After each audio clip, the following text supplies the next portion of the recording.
continuamos con la segunda parte de este especial y este homenaje al maravilloso, al mejor de todos, al fantástico Julio Cortázar. Paredón y después sur y una luz de almacén.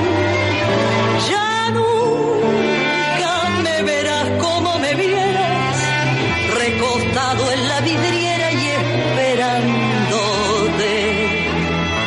Ya nunca alumbraré con las estrellas nuestra marcha sin querellas por las noches de Pompeya.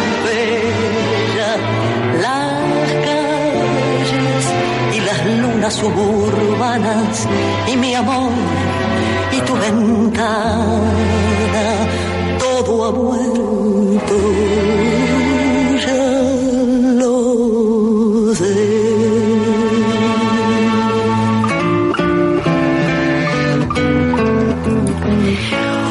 Cortázar es uno de los personajes más fantásticos que ha dado América Latina. De cómo nació en Bruselas, pero es argentino. Es profundamente argentino, aunque haya vivido en París, aunque haya tenido después la nacionalidad francesa, aunque haya estado en muchos lugares, él es argentino y es uno de los, digamos, de los más exaltados representantes de esa cultura. Tuvo muchas influencias de Borges, no solamente porque él le llevó a Borges los artículos el cuento que Borges publicó en la revista Sur, sino porque durante mucho tiempo fue colaborador de la revista Sur. Y Borges lo influenció con su maestría. Decía de Borges que se encontraba atónito ante un hombre que en lugar de saber qué adjetivo poner, se preocupaba por saber qué adjetivo quitar. Era un verdadero maestro del juego de la literatura. Y estábamos hablando pedazos de cómo él describía su vida, pedazos de cómo él describía su infancia. Él decía que desde pequeño tenía una infancia gótica. Decía, mi casa desde una perspectiva de la infancia era también gótica, no por su arquitectura, sino por la acumulación de terrores que nacía de ellas y de la creencia de los pasillos mal iluminados y de las conversaciones de los grandes en la sobremesa. Gente simple, las lecturas y las supersticiones permeaban una realidad mal definida y desde muy pequeño me enteré de que el lobizón salía de la noche de la luna llena, que la mandrágora era el fruto de la horca, que en los cementerios ocurrían cosas horripilantes, que a los muertos les crecían interminablemente las uñas y el pelo, y que en nuestra casa había un sótano al que nadie se animaría a bajar jamás. Curiosamente, esa familia, dada los peores recuentos del espanto, tenía a la vez un culto al coraje viril, y desde chico se me exigieron expediciones nocturnas destinadas a templarme. Mi dormitorio fue un altillo alumbrado por un cabo de vela al término de la escalera donde siempre me esperó el miedo vestido de vampiro o de fantasma. Nadie nunca supo de ese miedo, o acaso fingió no saberlo. Por eso Vargas Llosa decía que no hay nada más artificial que la simpleza de los textos de Cortázar, porque no tienen nada de simple, porque para poder hacer eso había toda una cantidad de estudio de literatura detrás. Y Borges decía, cuando realmente quería ufanarse de visionario, que cuando le llevaron un cuento, le llevó un joven que se llamaba Julio Cortázar para la revista Sur, él comprendió y dijo a tiempo que esa era una de las promesas de las letras argentinas y resultó ser uno de los grandes de toda la vida. Entonces este personaje va a ser traductor, entonces es un profundo conocedor de las lenguas, va a andar por el mundo, es un transhumante, es un cosmopolita, es un personaje que va a conocer muchas historias, va a ser compañero de generación también de mucha gente, va a formar parte, digamos, del imaginario más preciado de América Latina y va a ser fundamentalmente un tipo informal. Entonces, cuando uno empieza a hablar de Julio Cortázar, tiene que quitarse los zapatos, tiene que ponerse pantuflas, hay que abrir la ventana. Era un tipo que adoraba a los gatos, que amaba profundamente el jazz. El jazz era su referencia de improvisación y era lo que lo hacía, digamos, sentirse libre. Cuando él escucha el jazz, él siente con los elementos del jazz y de la improvisación que está vibrando. Mucha parte de su obra está dedicada a contar también cómo es que a él le gusta el jazz y cómo es que a él le gustan las trompetas. Él tocaba trompeta, pero nunca nadie lo oyó. pero la tocó, siempre la tocó. Él siempre amaba el jazz.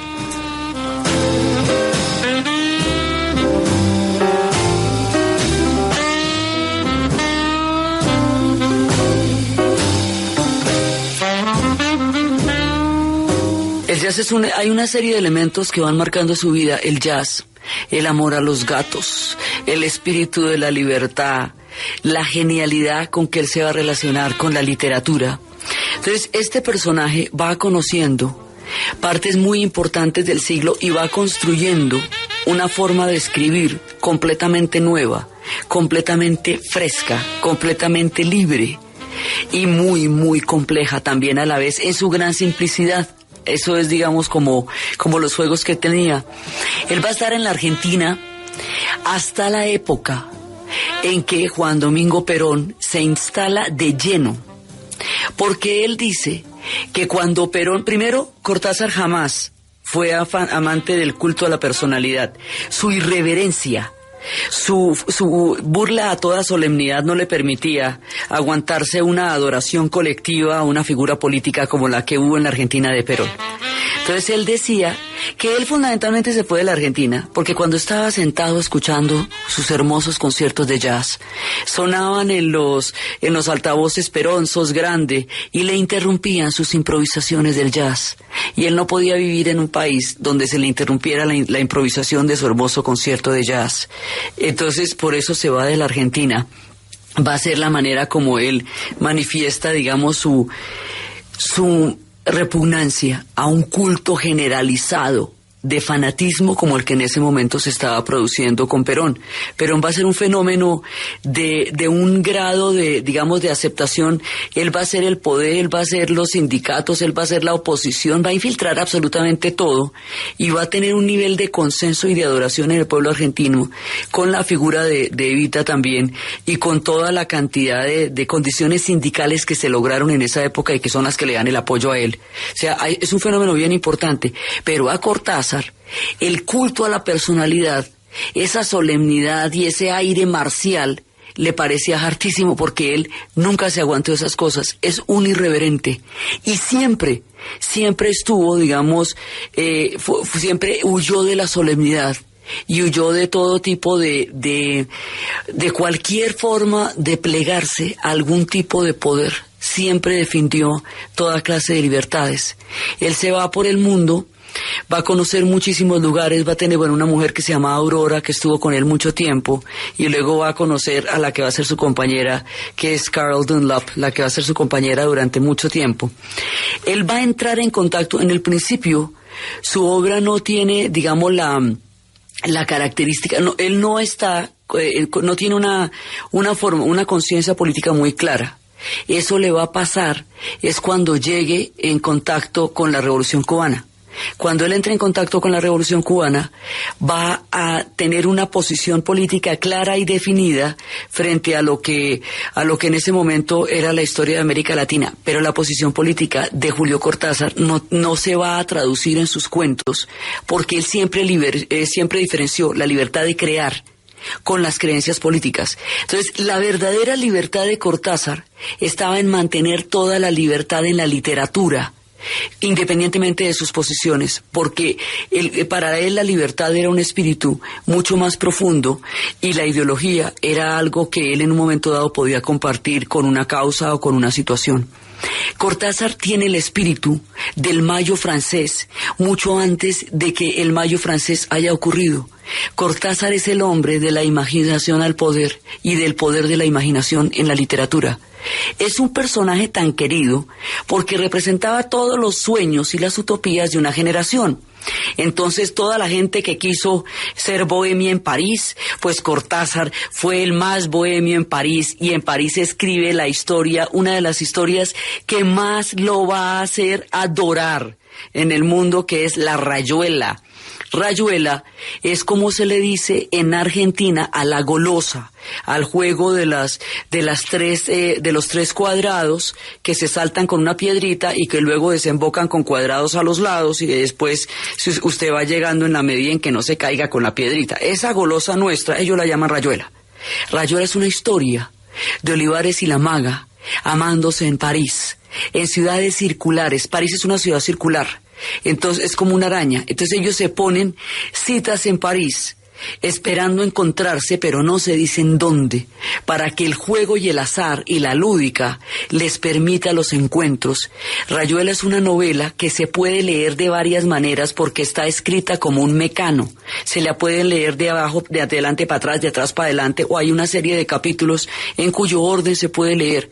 Esta capacidad de coger una novela y descomponerla y volverla mecano y que tenga sentido en cualquiera de esas direcciones y que además de tener sentido sea pasional, lúdica, romántica, profundamente erótica y sea capaz de crear el espectro de una imagen de amor, ensoñación, poesía y utopía de toda una generación. Eso fue Rayuela. Si usted la vuelve a leer, vuelve a sentir exactamente la misma necesidad de juego, de azar, de romanticismo y de erotismo que se leían cuando primero empezaron a salir. Entonces, él representa, digamos, en el momento en que la utopía era tan fuerte en los espíritus del siglo XX, Cortázar era en todo el sentido de la palabra un ser utópico.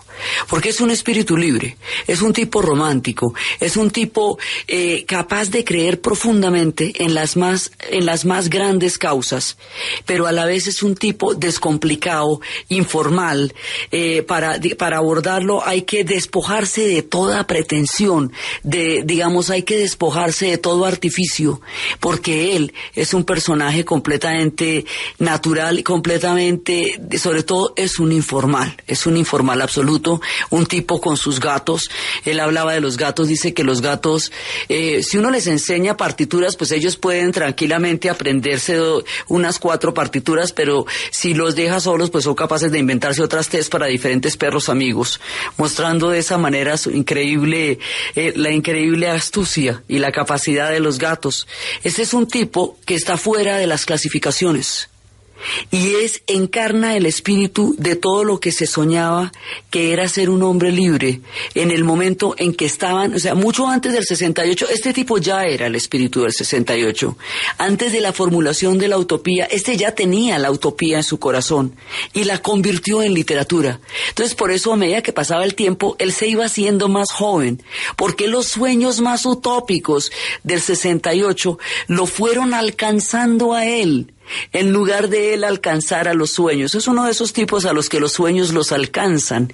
Lo fueron alcanzando a él, y la vigencia de su frescura y de su obra se fue haciendo cada vez más grande a medida que pasaba el tiempo. Entonces, por eso Cortázar lo que hacía era rejuvenecer a medida que envejecía. Tenía una enfermedad, dicen que tenía una enfermedad que no dejaba de crecer, no paró de crecer. Entonces era gigantesco, y entonces siempre tuvo la misma cara y siempre tenía la misma apariencia, y usted lo ve todavía y lo siente y se lo imagina como un tipo eternamente joven, como era Cortázar. Entonces, cada vez que él se hacía más grande, iba haciéndose más joven, porque lo iban alcanzando los ideales y los sueños que se llamaban en ese momento juventud, y el tipo había nacido mucho antes que eso. Entonces, es un tipo que es capaz de producir ese tipo de magias. Entonces, Cortázar va a ser un tipo completamente, simbólico de lo que puede ser un mundo creativo, libre y lúdico. Una de las cosas que tenía, que es muy importante en toda su literatura, es el permiso para jugar, el juego. Él va a convertir el juego en algo sublime.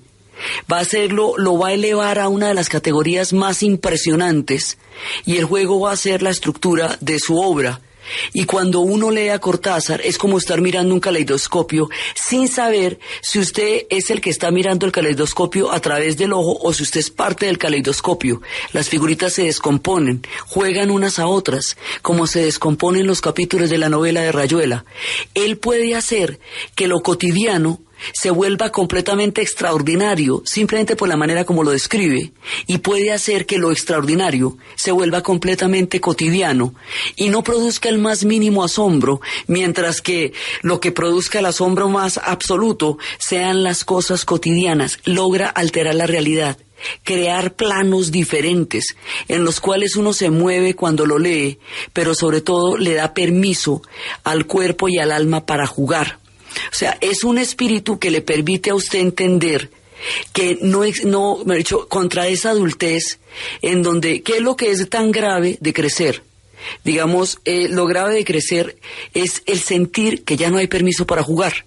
La literatura de Cortázar, es más, exalta y abona el permiso para jugar. Eso es lo que él más le da a uno. Por eso más adelante vamos a ver qué es un cronopio, qué es una fama, qué es una esperanza, qué pasa cuando a uno le dan un reloj, cuando las casas están siendo tomadas, los sillones donde se sienta Liliana llorando, la gente que se va a morir. Vamos a ver toda la cantidad de estructuras. Él cogió el juego y lo convirtió en el ámbito en donde el cual iba a realizar la vida, la literatura y el azar.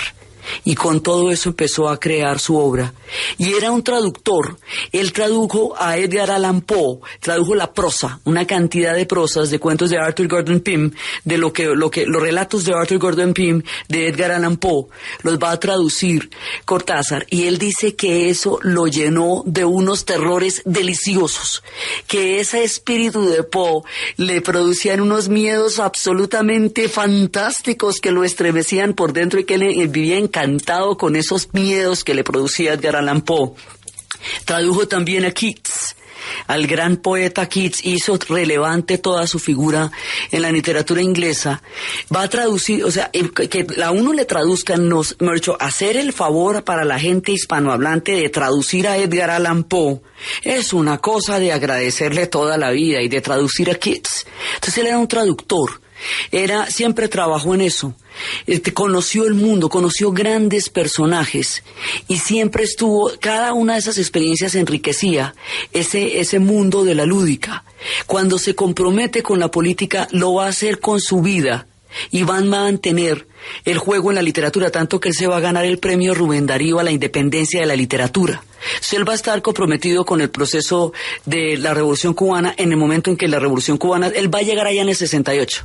Y cuando ve el proceso de la Revolución, se siente comprometido con el proceso de la Revolución Cubana. Más adelante se va a sentir comprometido con el proceso de la Revolución Nicaragüense. La mujer que él va a escoger, digamos, su compañera, Carol Dunlop, era una hija de las Flores que se había unido al movimiento para parar la guerra del Vietnam y que después huyó a Canadá, como muchísima gente de la generación que se opuso a la guerra de Vietnam.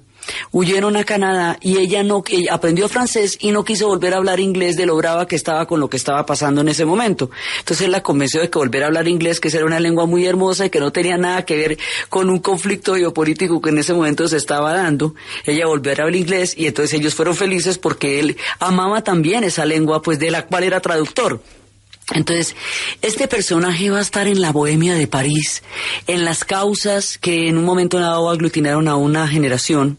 Este personaje va a estar también en lo que va a ser en lo que más adelante va a ser el Tribunal Russell en tiempos de la dictadura. Digamos, siempre va a estar metido en una serie de procesos en los cuales era importante para él y para su generación que él tuviera una mirada sobre eso. Eso lo va a incorporar en el mundo y lo va a incorporar en su vida, pero siempre la literatura la va a dejar dentro del espíritu de lo que va a ser para él la libertad.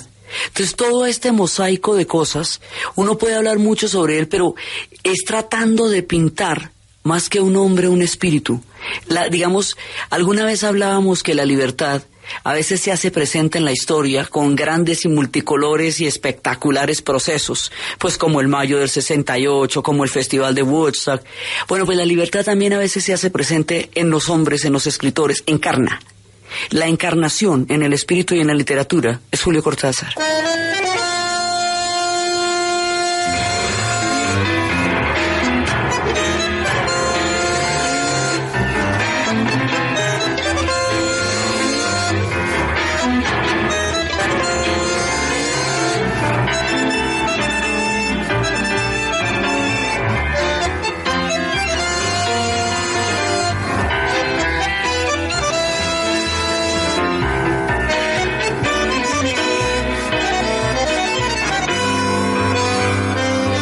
Cortázar le rendía un homenaje muy grande a Antonin Artaud y a los surrealistas.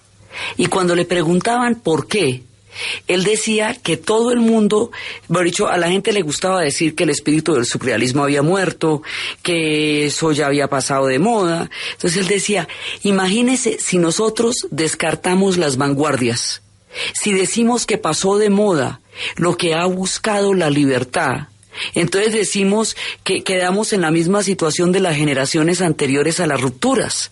Entonces hemos dicho, cuando usted le baja la caña a las vanguardias, lo que está haciendo es exacerbar las épocas más conservadoras, las tendencias más autoritarias y reivindicarlas por la vía de bajarle la caña a los sueños y a la utopía, ¿me entiende? Entonces, ¿usted cómo va a hacer eso? ¿No ve que de lo que se trata es que avancemos hacia una mente, un mundo y un corazón más libre y no al revés? Entonces, cuando usted le baja la caña a las vanguardias, pues se baja la caña a sí mismo porque le está dando la razón a todos los que dijeron que no había derecho a soñar. Por eso él reivindicaba a Antonin Artaud y por eso reivindicaba a los surrealistas y por eso es importante reivindicarlo a él en el mismo plano, exactamente por la misma razón. Él cuenta historias y se describe. Su padre lo dejó cuando tenía 6 años y no lo volvió a ver nunca más, hasta el día en que se murió en Córdoba.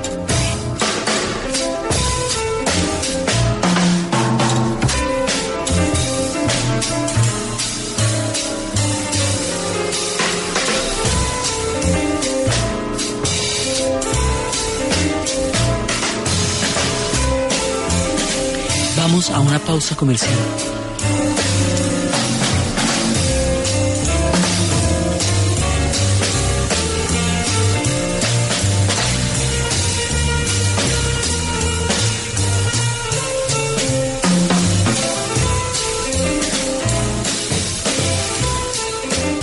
Él describe cómo era su madre, dice que era imaginativa y con una visión, una cierta visión del mundo, que ella no era culta, dice, pero era incurablemente romántica y lo inició en las novelas de viajes y lo inició en Julio Verne. Y entonces él empezó a mirar todo esto y él va describiendo como pedazos de cómo era él. Dice, fui enfermizo, tímido, con una vocación por lo mágico y lo excepcional, que me convertirían en la víctima natural de mis compañeros de escuela más realistas que yo. Pasé mi infancia en una bruma de duendes, de elfos, con un sentido del espacio y del tiempo distinto al de los demás.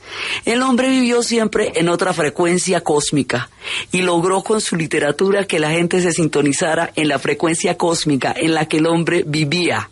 Y eso era de las partes más maravillosas de su escándalo, de su maravilla, digamos, de cómo él escandalizaba la literatura y va a ser de los grandes del boom, o sea, el movimiento que se va a conocer como el boom latinoamericano, que es nuestra contundente presencia en la literatura universal. Este es de los duros de ahí. O sea, nuestra contundente presencia, ¿cuál es? Pues García Márquez, es Borges, es Carlos Fuentes, todo eso, digamos, toda la constelación, Vargas Llosa en su momento, toda la constelación de escritores que van a conformar ese fenómeno que se conocerá como el boom de la literatura latinoamericana. Bueno, pues de los duros es Julio Cortázar. Entonces, va a ser parte de todas las vanguardias de su tiempo. Después, cuando la dictadura va a integrar el Tribunal Russell, que es el juicio moral, ya que no se podía en ese momento político de ninguna manera a lo que eran los horrores de lo que en ese momento estaba pasando en la dictadura. Era un tipo progresista en lo que se entendía por progre en ese momento, digamos, y era progresista por utópico, por soñador, por libertario. No por dogmático, sino porque era así su corazón. Entonces él va describiendo cómo era, dice, me escandaliza que mis amigos rechazaran el caso de Wilhelm Story. Si alguien ha escrito un hombre invisible, no bastaría para mí que su existencia fuera irrefutable. Dice que cuando alguien empieza a dudar de las criaturas invisibles, él se escandaliza de que se dude de aquello que no se pueda ver y por eso mismo se le llame, él dice que por eso mismo se le llamará irrefutable. Y él se va metiendo en esos intersticios de la imaginación y va creando su mundo y sus personajes. Entonces su mundo está conformado por una cantidad de cuentos. La novela de Rayuela, la novela de toda una generación. Lo más curioso además con Rayuela es que él no era populista, él nunca la escribió para que la juventud lo quisiera, fue la juventud de que alcanzó a la Rayuela. Él nunca lo hizo con la intención de convocar fue la intención de convocatoria a la que llegó, digamos, la convocatoria llegó a su obra simplemente por los espíritus que estaban ahí. Entonces, él tiene una manera de tratar los monstruos del corazón humano que dice que no necesariamente son repugnantes, que simplemente son espíritus profundos, y trata en su juego, también trata situaciones muy fuertes del alma. Uno de los cuentos más, tal vez más conocidos de él, y que es un homenaje al jazz, y es un homenaje con mucho cariño y tristeza a una persona que estaba en un estado de llevadez y decadencia, va a ser El Perseguidor. El Perseguidor es dedicado a Charlie Parker. Y Charlie Parker, uno de los músicos más geniales de la historia del jazz, se va a consumir en un proceso de autodestrucción imparable. Y todo el mundo le trata de dar la mano y nadie lo pudo ayudar. El relato de esta decadencia trágica de Charlie Parker es El Perseguidor, y cómo ya no tenía el saxofón, lo había perdido en el metro, ya nadie le prestaba los saxos porque había botado los saxos, los empeñaba o se paraba encima de ellos y los destruía. Todo, digamos, la manera como él va narrando ese espíritu, es como una visita donde él llega a donde está el personaje con Dee, o sea, un personaje que él crea que en realidad es Charlie Parker, que es el perseguidor, y lo ve, y el hombre está en el cuarto llevado, totalmente enfebrecido, está ahí, y él recuerda qué tan genial es ese personaje, y que digamos, la comprensión y la tristeza de ver a este hombre capaz de hacer sonar la trompeta de una manera absolutamente genial, consumiéndose en un algo del cual nadie lo podía sacar. La descripción es larga, densa, y es fuerte de la manera como se va consumiendo Charlie Parker en el Perseguidor.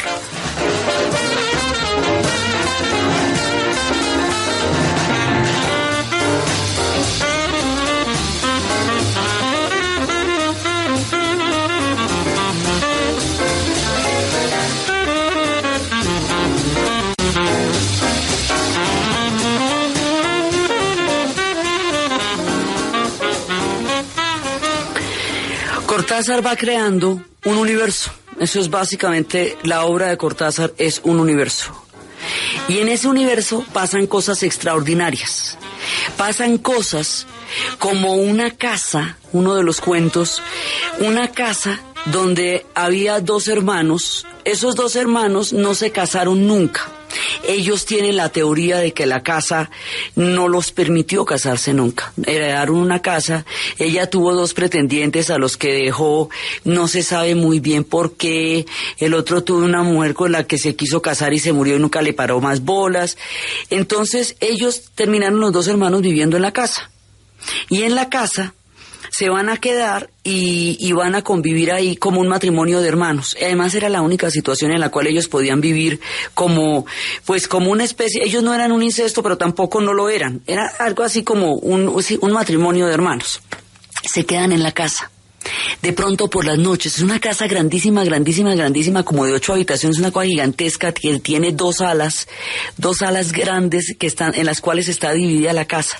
Y de pronto, por las noches, cuando no hay electrodomésticos, cuando no hay ningún tipo de ruidos, se escuchan unos murmullos, unas voces. Esos murmullos se van tomando la casa, poquito a poquito, y cada vez se van tomando más. La habitación del fondo, donde se van tomando la casa, ya no se puede entrar. Entonces dicen, mira, están en la habitación del fondo, ¿cómo te parece? Entonces, al otro día están más adelante, y de donde van llegando los murmullos, van saliendo los dos hermanos, el hermano y la hermana, hasta que de pronto van a quedar en la otra ala de la casa, porque ya hay una ala completa que está tomada por los murmullos. Entonces, por ejemplo, van a encontrar algo, van a buscar las tijeras y no las tienen, y dice, se quedó en el otro lado, ¿viste? Bueno, así empiezan a extrañar cosas, como la enciclopedia francesa que tanto le gustaba a él, quedó en el otro lado. Bueno, habrá cosas que se pierden en la vida, ¿qué le vamos a hacer? Entonces, van extrañando cosas y las voces avanzan, y ellos van siendo acorralados por las voces, por los murmullos.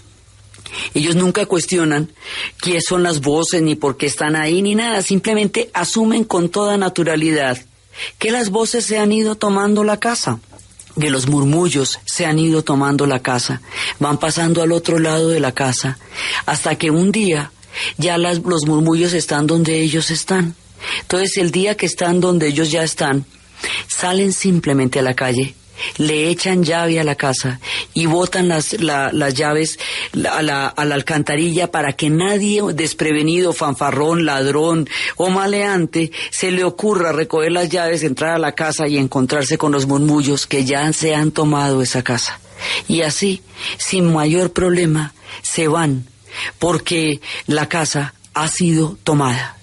La irrupción de lo totalmente sobrenatural en la vida cotidiana transcurre en los relatos de Cortázar sin ningún tipo de problemas. Por eso cuando él va a mandar, hay una historia de un personaje que en la calle Siapache estaba viviendo en un apartamento que le prestaron. Ese apartamento es de una mujer que vive en París. Le prestaron ese apartamento, digamos, para que se esté un tiempo, se lo alquilaron, y en ese apartamento vive una ama de llaves. Este tipo tiene el problema que de pronto, en un problema que cuando vivía en una granja no era grave, porque inclusive hasta le podía dar buenas posibilidades, pero al vivir en un apartamento en Buenos Aires se le vuelve un problema. Este tipo está escribiéndole una carta a André, que es la dueña del apartamento en París, comentándole cómo su apartamento quedó completamente destruido, disculpándose de antemano ante la inevitabilidad de la destrucción absoluta de la casa de ella, del apartamento. Entonces el tipo le dice que es que él siente como una cosita acá, como una pelucita en la garganta, como un calorcito. Entonces, cuando siente el calorcito, él llega y le sale de la boca un conejito, vomita un conejito. El conejito tiene el tamaño de un tajalápiz de mesa. Es un conejito pequeñito. Y es lo más lindo y le pega, le refiega el hocico contra la manita de agradecimiento porque los conejitos nacen contentísimos. Entonces sale conejitos. Entonces, bueno, pues ella le da un trébol para que se alimente. Pero bueno, está bien, pero un conejito está bien. Pero es que salen 2 conejitos, al otro día hay 3 conejitos. Ya cuando son 10 conejitos el tipo se preocupa porque además como el ama de llaves no se puede dar cuenta, que se llama Sara, que él está vomitando conejitos. Entonces tiene que esconderlos en el closet durante el día. Por la noche los conejitos salen y saltan y se ponen contentos y al otro día los tiene que volver a esconder. Entonces, en algún momento ya cuando son 10 conejitos, el tipo se empieza a preocupar porque ¿qué va a hacer con los conejitos? Esconder 10 conejitos entre un closet para que el ama de llaves no se dé cuenta que hay conejitos, que él ha vomitado como una pelucita blanca, es una cosa bastante complicada. Entonces él lo que va a hacer es, piensa en matar al siguiente conejito, pero ¿cómo lo va a matar si el conejito sale todo contento y le pone la naricita contra la mano y todo eso? No se puede. Entonces el tipo piensa que la cosa va a quedar así. Y los conejitos han ido destruyendo la casa y él le va relatando en la carta de disculpas cómo los conejitos empezaron a comerse la casa. Ojalá no extrañe los 2 primeros tomos de la enciclopedia francesa, esa vieja que tenía ahí, que ya los conejitos se comieron los 2 primeros tomos. Entonces ella en ese momento le está describiendo en la carta cómo se fue destruyendo todo. Y al final le cuenta que él definitivamente no va a poder dejar de tener conejitos, que eso en la granja no era problema porque los vendía y como los conejos se reproducen tanto, pues nadie sospechaba que era que él vomitaba conejitos. Entonces él definitivamente entiende que no va a dejar de vomitar conejitos, que ya destruyó el apartamento de la pobre André que de tan buena fe se lo había dado, que es inevitable que Sara se dé cuenta que él vomita conejitos y que por lo tanto ha tomado una decisión y es que se va a suicidar para no seguir teniendo conejitos y lo tiene que hacer en la madrugada antes de que salgan las rutas de los colegios porque eso sí queda muy horrible que lo vayan a ver. Y entonces lo que empieza siendo una carta de disculpa por la situación de tener conejitos va a convertirse en una carta de suicidio a una señorita en París. El cuento se llama Carta a una señorita en París porque él le comenta lo que pasó con el incidente de empezar a vomitar conejitos y empezarle a llenar el apartamento de conejitos. Así van apareciendo los personajes de Cortázar. Hay instrucciones para llorar, para el comportamiento en los velorios, instrucciones para subir escaleras. Las instrucciones para subir escaleras son absolutamente fantásticas porque desglosa de manera sistemática el hecho de las escaleras. Entonces él cuenta que las escaleras, el piso se pliega A veces, en ocasiones, el piso se pliega, cosa que es muy entendible cuando alguien es miope porque el piso se pliega. En una serie de, digamos, de escalones que son paralelos, eso se llaman escaleras. Entonces son sucesivos, unen una planta con la otra. Entonces hay que empezar a cruzarlos. Normalmente uno tiene unas prolongaciones que van hasta el piso, que están recubiertas de gamuza o de cuero, que se llaman pie. Y otra absolutamente idéntica que también se llama pie, lo que dificulta el relato. Entonces eso tiene un ritmo, tiene que subir primero un pie y luego el otro pie, porque si sube los dos pies al tiempo se cae. Y tiene que estar relajado, con los brazos relajados, con una actitud normal que se va volviendo rítmica y va subiendo una escalera tras otra. Las escaleras normalmente van a comunicar de una planta a otra. Podrían ser oblicuas o diagonales, pero es mucho más difícil. Entonces, salvo por supuesto las escaleras de Harry Potter, que en esa época no estaban contempladas, que se mueven como quieren, estas normalmente conducen de una planta a otra y hay que subirlas de frente, dice, porque si las sube uno por detrás o de medio lado es peligroso. Y va contando de una manera totalmente sorprendente, como si nunca se hubiera hablado de eso, las instrucciones para subir escaleras, y va contando las instrucciones para llorar, y de una manera totalmente clara y cotidiana nos va describiendo el mundo de los cronopios. El universo de Cortázar es casi infinito, es como una caja mágica que siempre que se abre vuelve a salir su música, pero además salen palabras y adentro hay un caleidoscopio que siempre se mueve en direcciones diferentes. Hay de todo, pameos, meopas, 62 modelo para armar, pelos que se van por una alcantarilla a partir de un lavamanos que nos hacen recorrer todo el inconsciente de la ciudad en la búsqueda de ese pelo que se fue por el lavamanos. Hay cualquier cantidad de sorpresas, de circularidades, de retornos y de mundos y portales que se abren en el universo del hombre que nos dio permiso para jugar, que nos quitó el acartonamiento del mundo de la razón, de las costumbres y de las convenciones, y en esa medida nos da una libertad de pensamiento y de obra con nuestras propias vidas que lo hace increíblemente fascinante. Siempre que uno se asoma al universo de Cortázar, se asoma a un mundo de maravillas y siempre sorprende y siempre es nuevo, como si por primera vez alguien nos hubiera hablado de la posibilidad de jugar en la vida y de cómo en el juego está la libertad de la mente y está la libertad del alma, en la dislocación de todo aquello que se nos ha dicho que es el deber ser de las cosas, es donde está la revolución de la libertad del espíritu de Cortázar. Su universo es muchísimo más amplio de lo que hemos podido describir en estos dos programas, porque su obra es profusa, pero lo que hemos intentado es aproximarnos.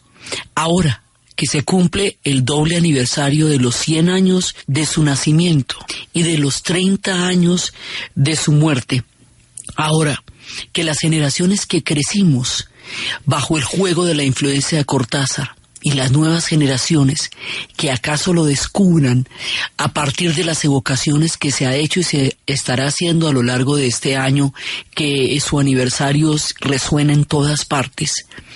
Así, con esto y de esta manera, terminamos nuestro homenaje a Julio Cortázar, el espíritu libre, el cronopio, el maravilloso, el hombre atado a un reloj, el hombre que es capaz de subir y bajar escaleras de una manera sorprendente, el que se toma los entierros, el que llora en los rincones, el que se muere de la felicidad con la madre cuyo bebé la devora en calidad de vampiro, aquel hombre que encuentra en las sombras la alegría más grande, en lo gótico, lo más cotidiano, en lo sorprendente, lo más maravilloso. Este personaje tan entrañable, tan querido, tan magnífico, nos ha visitado en la historia del mundo durante 2 programas y lo hemos traído aquí como una manera de refrescarnos el alma con el solo hecho de evocar su nombre, Julio Cortázar. Entonces, Desde los espacios de la improvisación del jazz, del permiso para el juego, de la elevación de la locura a grado de maravilla, de la genialidad, de la exaltación de la vida, de la libertad del espíritu, del goce, de la lúdica, de los espíritus más hermosos que rodean la literatura en nuestras tierras, desde la genialidad de Julio Cortázar, en la narración Diana Uribe, en la producción Jessy Rodríguez, y para ustedes, feliz fin de semana.